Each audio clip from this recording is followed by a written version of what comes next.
సదాశివసమారంభాం వ్యాసశంకరమధ్యమాం అస్మదాచార్యపర్యంతాం వందే గురుపరంపరాం.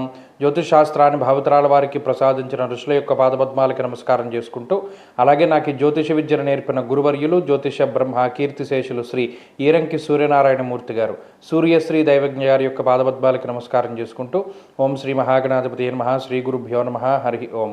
వీక్షకులందరికీ నమస్కారం. ఏప్రిల్ నెల 5వ తారీఖు లగాయితూ ఏప్రిల్ 11వ తారీఖు వరకు ఉండేటువంటి గ్రహగతుల ఆధారంగా ద్వాదశ రాశుల వారికి ఈ వారం ఏ విధమైనటువంటి శుభాశుభ ఫలితాలు కలగబోతున్నాయో ఈ కార్యక్రమం ద్వారా తెలుసుకుందాం. అందులో భాగంగా ఈ వారం ఉండేటువంటి గ్రహస్థితిని గమనిస్తే, ఈ వారంలో రవి, కుజగ్రహ, శనేశ్వర గ్రహాల యొక్క యుతి మీనరాశి యందు ఏర్పడుతూ ఉన్నది. అలాగే కుంభరాశి యందు రాహు, బుధుల యొక్క సంచారం ఉన్నది. మేషరాశి యందు శుక్రుని యొక్క సంచారం ఉన్నది. అలాగే మిథున రాశి యందు గురుని యొక్క సంచారం ఉన్నది.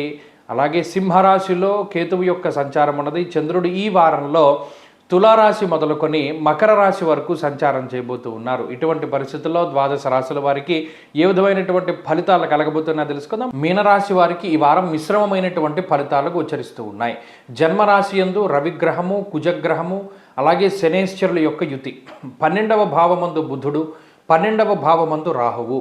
అలాగే ఈ వారంలో ఉండేటువంటి చంద్రబలం కొంత తక్కువగా ఉన్నప్పటికీ గురుడు అర్ధాష్టమ స్థానంలో ఉండడం, అలాగే సప్తమ స్థానమందు, షష్ఠ స్థానమందు కేతు ఉండడం, అంటే మీరు గమనించండి, మొత్తం గ్రహాలన్నీ కూడా మీనరాశి వారికి ప్రతికూలంగా ఉన్నటువంటి పరిస్థితులు. మనం గత వారంలో కూడా ఇదే చెప్పుకున్నాం. మీనరాశి వారికి మంచి జరిగినప్పుడు మంచి జరిగింది అని చెప్పుకున్నాం. ఇప్పుడు ఉండేటువంటి పరిస్థితి మీనరాశి వారికి అంత స్తబ్దుగా ఉంటుంది. దేహార్తి చిత్త సంతాప అన్నాడు, అంటే శరీరం ఎక్కువగా అలసిపోతూ ఉండడం. జన్మ కుజుడు ఒక మనిషిని చాలా శారీరకంగా, మానసికంగా ఇబ్బంది పెడతారు. ఏదో ఒక రకమైనటువంటి అనారోగ్య సమస్యతోటో, మానసిక ఇబ్బందితోటో, ఆర్థిక ఇబ్బందితోటో, లేదా కుటుంబపరమైనటువంటి సమస్యలతోటో ఏదో ఒక రకమైనటువంటి ఫ్రస్ట్రేషన్ అనేటువంటిది మీనరాశి వారిలో ఉంటుంది. పలానా పని మనం చేద్దాం అనుకున్నాం, చేయలేకపోయాం, లేదా పలానా పని ఈ రకంగానే జరుగుతుందేమో అనుకున్నాం, జరగలేదు అనేటువంటి భావన ఎక్కువగా ఉంటుంది. మానసిక ప్రశాంతత కొంత తక్కువగా ఉంటుంది. అంటే చెప్పే కొద్దీ కూడా మీనరాశి వారికి కొంత వ్యతిరేకమైనటువంటి ఫలితాలే ఉన్నాయి. సరే, ఇప్పుడు ప్రధానంగా ఒక్క విషయం దృష్టిలో పెట్టుకోండి, సమయం బాగాలేదు. ఇది చాలా తేలికైనటువంటి మాట, కానీ ఆ సమయం బాగాలేదు అనేటువంటి దాన్ని తీసుకోవడం ఎంత కష్టంగా ఉంటుందో నాకు తెలుసును. అలాంటప్పుడు దైవ సంబంధమైనటువంటి స్పర్శ ఉండాలి, మౌనంగా ఉండాలి. కొన్నే నియమాలు చెప్తాను, అవి పాటించండి. అనువు కాని చోట అధికుల మన రాదు అన్నాడు, అంటే మీది కానటువంటి దాని చోట మీరు ఎక్కువగా మాట్లాడకూడదు. మీ పని మీరు చేసుకుంటూ వెళ్ళాలి, ప్రతిఫలాన్ని ఆశించకూడదు. అలాగే క్రమశిక్షణ పాటించుకోవాలి, స్వశక్తిని నమ్ముకోవాలి. ఎవడో ఏదో చేస్తాడని మీరు ముందుకు వెళ్ళకూడదు. అలాగే అదృష్టాన్ని నమ్ముకుని ఏ పని చేయకూడదు. ఎంత తక్కువగా మాట్లాడితే అంత మంచిది. ఇవి చాలా గొప్ప గోల్డెన్ వర్డ్స్గా ఉంటాయి. నిజంగా ఈ 5 లేదా 6 మీరు జీవితంలో పాటించండి, మీ జీవితం ఖచ్చితంగా బాగుంటుంది. అలాగే ఈ వారంలో మరిన్ని శుభ ఫలితాల కోసం ఎక్కువగా రుద్రకవచాన్ని పారాయణ చేస్తూ ఉండడం చెప్పదగినటువంటి సూచన. ఈ వారంలో కలిసి వచ్చేటువంటి రోజు సోమవారంగా చెప్పవచ్చును. అదృష్ట సంఖ్య 1, అదృష్ట వర్ణము తెలుపు. మీనరాశి వారికి ఈ వారం మిశ్రమమైనటువంటి ఫలితాలు గోచరిస్తూ ఉన్నాయి.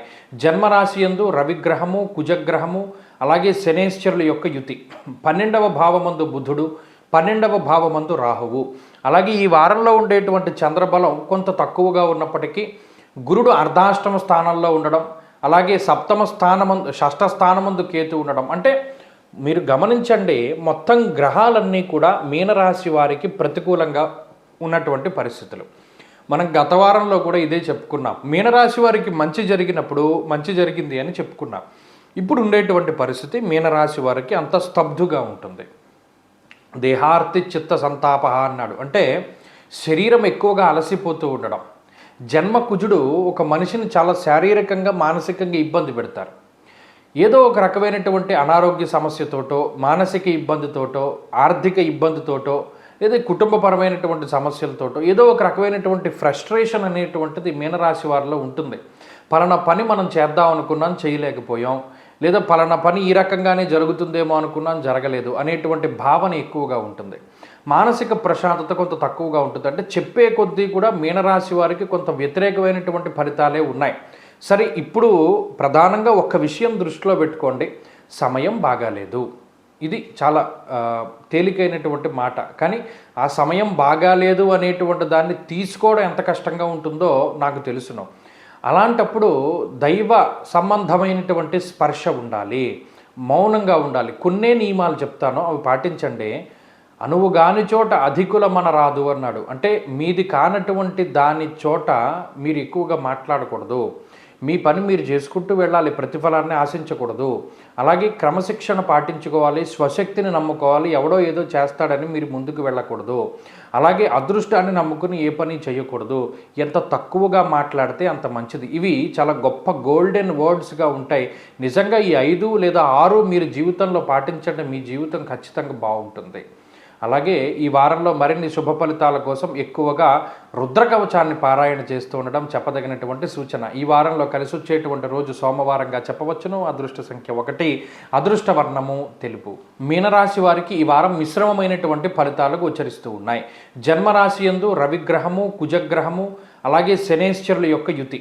12వ భావమందు బుధుడు, 12వ భావమందు రాహువు.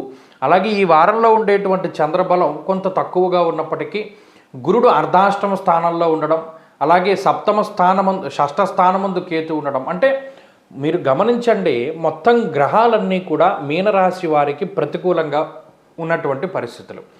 మనం గత వారంలో కూడా ఇదే చెప్పుకున్నాం. మీనరాశి వారికి మంచి జరిగినప్పుడు మంచి జరిగింది అని చెప్పుకున్నాం. ఇప్పుడు ఉండేటువంటి పరిస్థితి మీనరాశి వారికి అంత స్తబ్దుగా ఉంటుంది. దేహార్తి చిత్త సంతాప అన్నాడు. అంటే శరీరం ఎక్కువగా అలసిపోతూ ఉండడం. జన్మ కుజుడు ఒక మనిషిని చాలా శారీరకంగా, మానసికంగా ఇబ్బంది పెడతారు. ఏదో ఒక రకమైనటువంటి అనారోగ్య సమస్యతోటో, మానసిక ఇబ్బందితోటో, ఆర్థిక ఇబ్బందితోటో, లేదా కుటుంబపరమైనటువంటి సమస్యలతోటో ఏదో ఒక రకమైనటువంటి ఫ్రస్ట్రేషన్ అనేటువంటిది మీనరాశి వారిలో ఉంటుంది. పలానా పని మనం చేద్దాం అనుకున్నాం, చేయలేకపోయాం, లేదా పలానా పని ఈ రకంగానే జరుగుతుందేమో అనుకున్నాం, జరగలేదు అనేటువంటి భావన ఎక్కువగా ఉంటుంది. మానసిక ప్రశాంతత కొంత తక్కువగా ఉంటుంది. అంటే చెప్పే కొద్దీ కూడా మీనరాశి వారికి కొంత వ్యతిరేకమైనటువంటి ఫలితాలే ఉన్నాయి. సరే, ఇప్పుడు ప్రధానంగా ఒక్క విషయం దృష్టిలో పెట్టుకోండి, సమయం బాగాలేదు. ఇది చాలా తేలికైనటువంటి మాట. కానీ ఆ సమయం బాగాలేదు అనేటువంటి దాన్ని తీసుకోవడం ఎంత కష్టంగా ఉంటుందో నాకు తెలుసును. అలాంటప్పుడు దైవ సంబంధమైనటువంటి స్పర్శ ఉండాలి, మౌనంగా ఉండాలి. కొన్నే నియమాలు చెప్తాను, అవి పాటించండి. అనువు గాని చోట అధికులమన రాదు అన్నాడు. అంటే మీది కానటువంటి దాని చోట మీరు ఎక్కువగా మాట్లాడకూడదు. మీ పని మీరు చేసుకుంటూ వెళ్ళాలి, ప్రతిఫలాన్ని ఆశించకూడదు. అలాగే క్రమశిక్షణ పాటించుకోవాలి, స్వశక్తిని నమ్ముకోవాలి. ఎవడో ఏదో చేస్తాడని మీరు ముందుకు వెళ్ళకూడదు. అలాగే అదృష్టాన్ని నమ్ముకుని ఏ పని చేయకూడదు. ఎంత తక్కువగా మాట్లాడితే అంత మంచిది. ఇవి చాలా గొప్ప గోల్డెన్ వర్డ్స్గా ఉంటాయి. నిజంగా ఈ 5 లేదా 6 మీరు జీవితంలో పాటించండి, మీ జీవితం ఖచ్చితంగా బాగుంటుంది. అలాగే ఈ వారంలో మరిన్ని శుభ ఫలితాల కోసం ఎక్కువగా రుద్రకవచాన్ని పారాయణ చేస్తూ ఉండడం చెప్పదగినటువంటి సూచన. ఈ వారంలో కలిసి వచ్చేటువంటి రోజు సోమవారంగా చెప్పవచ్చును. అదృష్ట సంఖ్య 1, అదృష్ట వర్ణము తెలుపు.